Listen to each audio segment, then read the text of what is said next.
Assalamualaikum warahmatullahi wabarakatuh. Halo semuanya, perkenalkan saya Nuzula Kurniawati dengan NIM 060407231006. Saya dari Prodi PGMI kelas 4G. Kali ini saya akan presentasi tentang pemerolehan bahasa anak untuk memenuhi tugas Bahasa Indonesia di MI atau SD. Bahasa merupakan sebuah alat untuk berkomunikasi.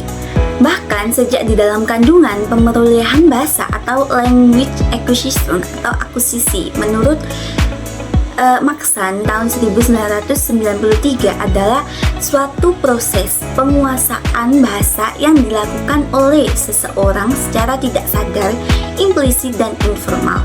Nah, idealnya anak itu mulai memahami suatu bahasa itu sejak kecil.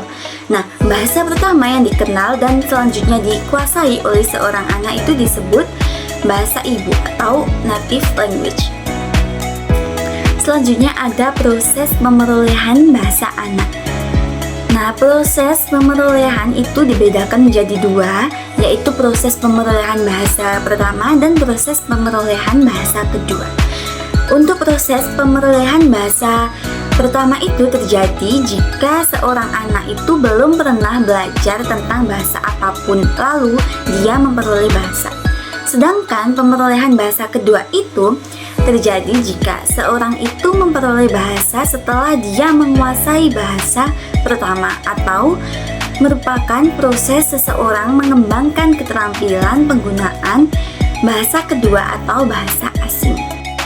Selanjutnya ada tahap pemerolehan bahasa. Yang pertama ada tahap pemerolehan kompetensi dan performansi.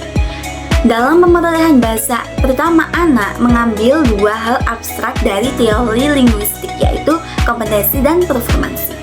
Kompetensi adalah pengetahuan mengenai gramatika bahasa ibu, di mana gramatika itu terdiri atas tiga komponen, yaitu semantik, sintaksis, dan fonologi yang diperoleh secara bertahap. Kedua, ada tahap pemerolehan semantik. Pemerolehan sintaksis itu bergantung pada pemerolehan semantik.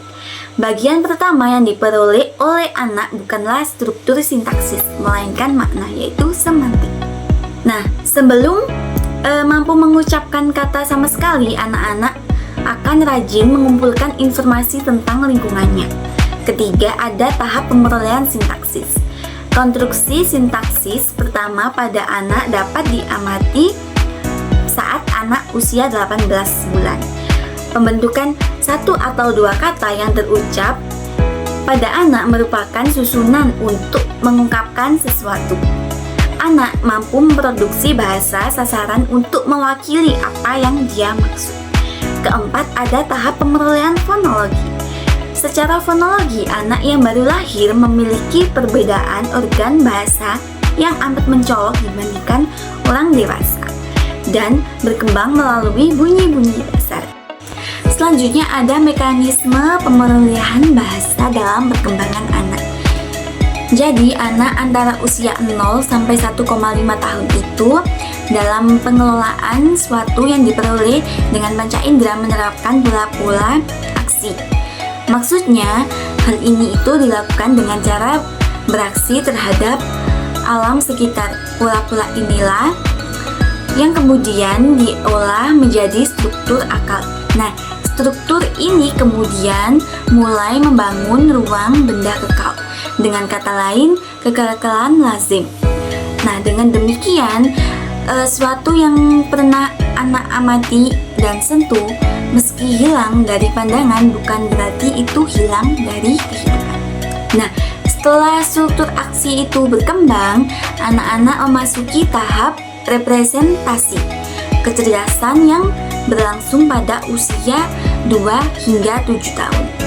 Nah, pada tahap ini itu mereka sudah dapat menciptakan representasi simbolik dari berbagai benda, seperti dalam permainan simbolik, peniruan, gambaran mental, dan gambar-gambar lainnya.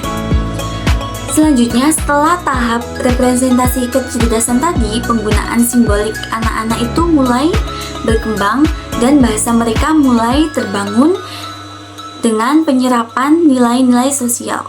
Struktur linguistik ini terbentuk berdasarkan pola kognitif umum yang telah berkembang saat mereka usia 2 tahun. Nah, dalam pemerolehan bahasa tadi ada beberapa faktor.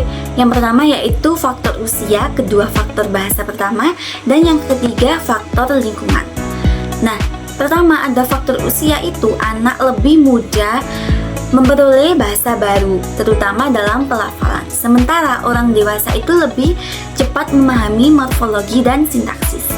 Perbedaan usia itu mempengaruhi kecepatan keberhasilan belajar bahasa, tetapi tidak dengan urutan memperolehannya. Yang kedua tadi ada faktor bahasa pertama. Jadi menurut Ellis tahun 1986 menyebutkan bahwa pemerolehan bahasa pertama dalam pembelajaran bahasa kedua. Bahasa pertama itu dapat mempengaruhi proses penguasaan bahasa kedua. Pembelajaran itu sering tanpa sadar mentransfer unsur bahasa pertama yang dapat menyebabkan interferensi, ahli kode, campur kode, dan khilafat. Nah, terakhir ada faktor lingkungan. Jadi, lingkungan bahasa itu berperan penting dalam keberhasilan memperoleh bahasa kedua.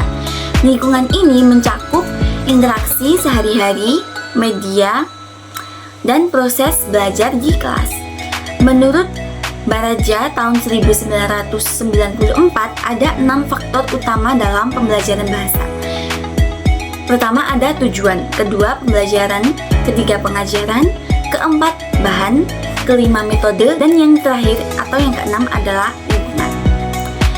Dengan 3 faktor utama, tujuan, pembelajaran, dan pengajaran. Sekian dari presentasi saya kali ini, sampai jumpa lain waktu dan Assalamualaikum warahmatullahi wabarakatuh.